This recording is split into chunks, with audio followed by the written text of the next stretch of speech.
had powerful belief system. छोटे हाथी का बच्चा बड़ा शैतान होता है, उसको चेन से महावत बांध देता है, वो चेन तोड़ने की कोशिश करता है, बहुत तोड़ने की कोशिश करता है, उसके घाव हो जाता है, खून निकल आता है। चेन तोड़ पाता है? Yes no? नहीं तोड़ पाता। धीरे धीरे हाथी का बच्चा बड़ा होता है, विशाल हाथी बन जाता है। अब उसको जूट की रस्सी से बांध दिया, बांस की बल्ली के साथ खड़ा कर दिया। पेड़ नहीं साहब, पांव भी खींचेगा ना तो बल्ली बाहर आ जाएगी, लेकिन वो रस्सी को तोड़ पाता है? Yes no?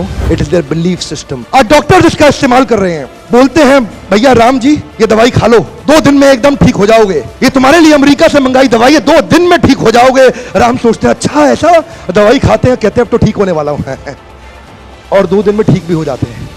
वो दवाई थी? नहीं, वो दवाई नहीं थी, वो एक खोखली गोली थी।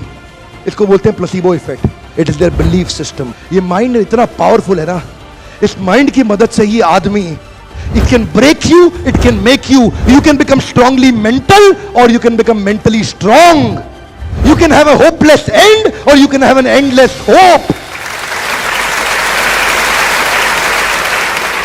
Your belief system is right. आप जानते हैं उस लड़की को अरुणिमा सिन्हा यूपी के गांव से आई थी, ट्रेन की पटरी के नीचे उसको चेन छीनने के लिए कुछ लोगों ने धक्का दे दिया, दोनों पांव ट्रेन के नीचे आ गए, कट गई, सारी रात वहीं पड़ी रही, कोई बचाने नहीं आया। 49 ट्रेन सारी रात में गुजर गई वहां से, एक ट्रेन इधर, एक ट्रेन इधर, एक ट्रेन इधर, एक ट्रेन इधर, बीच में पड़ी रही पटरियों में, जंगल के बीच में, कोई नहीं था। कीड़े चाट रहे थे उसके पांव को कटे हुए, चूहे खा रहे थे उसकी स्किन और हड्डियों को, कोई नहीं आया। सुबह हुई, दिल्ली अस्पताल में लेके आ गया उसको, और वहां पे आने के बाद जब उसको पता चला मल्टीपल फ्रैक्चर उसकी पीठ में आ गए, पांव खत्म हो चुका है, सारी जिंदगी के लिए अपाहिज हो गई है, प्रोस्ट्रेटेड लेग्स के साथ उसको चलना पड़ेगा। वहां बैठ के क्या बोली? अगर भगवान तूने मुझे बचाया तो जरूर इतिहास रचने के लिए, अब तो मैं एवरेस्ट क्लाइम करूंगी, अब मैं एवरेस्ट क्लाइंबर बनूंगी।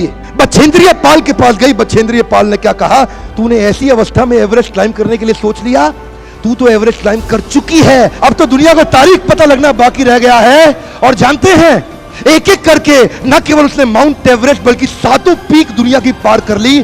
आज एनडीए गवर्नमेंट में उसको पद्मश्री अवार्ड मिला है। साहब, आदमी विकलांग शरीर से नहीं होता है, मन से होता है। अगर मन से विकलांग हो गया तो हमेशा के लिए विकलांग हो गया।